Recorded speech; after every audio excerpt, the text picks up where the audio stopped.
마케코 헤드라인 시간입니다. 지난주 금요일 장마감 이후부터 개장 전까지 중요한 소식들 함께 정리해 보겠습니다. 네, 첫 번째 소식은 한 매체의 단독 보도로 준비했는데요. 글로벌 인공지능 산업을 주도하고 있는 마이크로소프트가 삼성전자와 SK하이닉스, LG전자, SK텔레콤 등 한국의 테크 빅4와 AI 협업을 본격화한다는 소식입니다. 세계 최강으로 꼽히고 있는 한국 반도체와 통신 기술을 활용해서 AI 서비스의 경쟁력을 높이기 위해서인데요.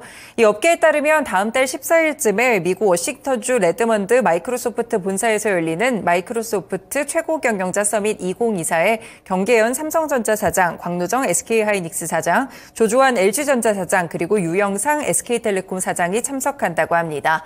이 CEO 서밋은 이 산업계 거물이 한데 모여 미래를 논의하고 협력 방안을 찾는 자리인데요. 초청장을 받은 유명 인사들을 중심으로 비공개로 진행이 됩니다. 이번에 빌 게이츠 창업자나 사티아 나델라 CEO 등 MS 최고위 경영진들이 한국 CEO들과 만나서 AI 서비스 협업 방안을 협의한다고 하는데요. 일단 대표적으로 삼성전자와 SK하이닉스는 AI 반도체에 대한 협의를 이어갈 것으로 알려지고 있습니다. 그리고 LG전자는 마이크로소프트와 AI TV 가전의 경쟁력을 높이는 방안을 협의할 것으로 전해지고 있고요. SK텔레콤은 이 5세대 통신과 클라우드 분야에서 마이크로소프트와의 협력을 강화할 계획입니다. 이 고위 관계자에 따르면 마이크로소프트가 이렇게 한국 간판 기업들의 CEO를 콕 집어서 초청한 것은 굉장히 이례적이라고 하는데요. 미팅과 세션을 통해서 협력을 구체화하는 계기가 될 것이라고 설명했습니다.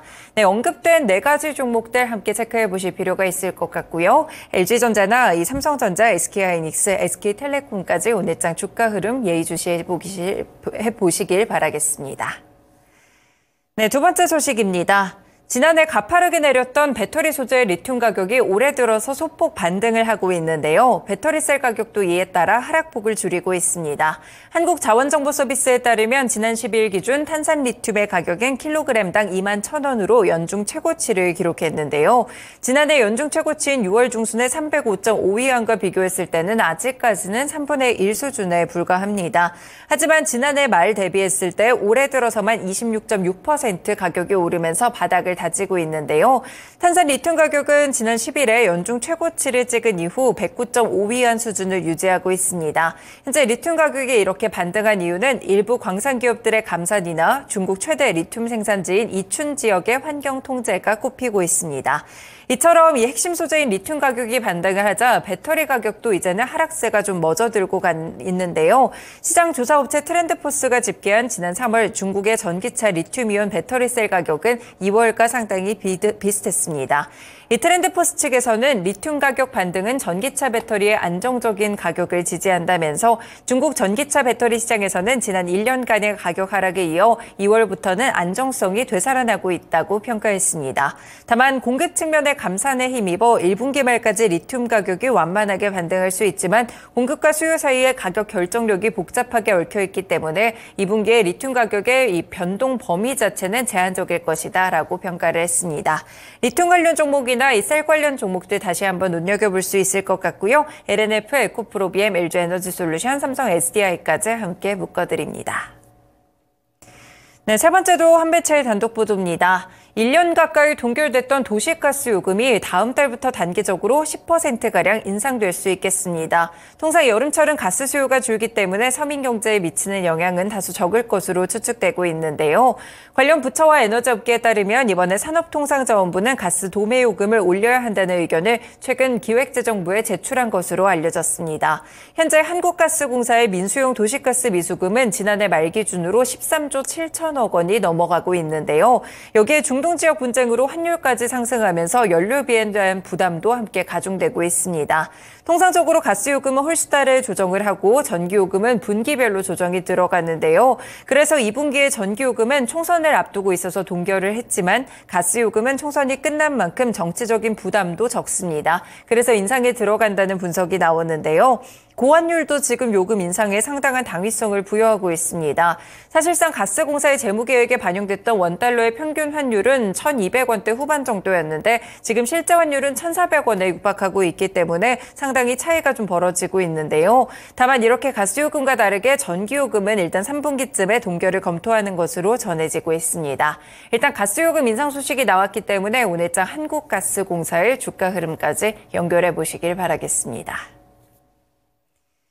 네 번째 소식입니다. 방산업계와 금융권에 따르면 파베오 베이다 국방부 차관 등 폴란드 정부 사절단이 오늘 한국을 찾는다고 하는데요. 공식 방한 목적은 내일과 내일 모레 국산 다연장 로켓포 천무의 발사 시연 참관과 국내 방산업체의 사업장 방문입니다. 하지만 업계에 따르면 이 주된 목적은 따로 있다고 전해지고 있는데요. 마르타 포스툴라 폴란드 개발은행 부행장은 사절단 일정과 별도로 내일과 내일 모레 한국수출입은행과 한국무역보험공사 등 수출금융기관을 방문한다고 합니다.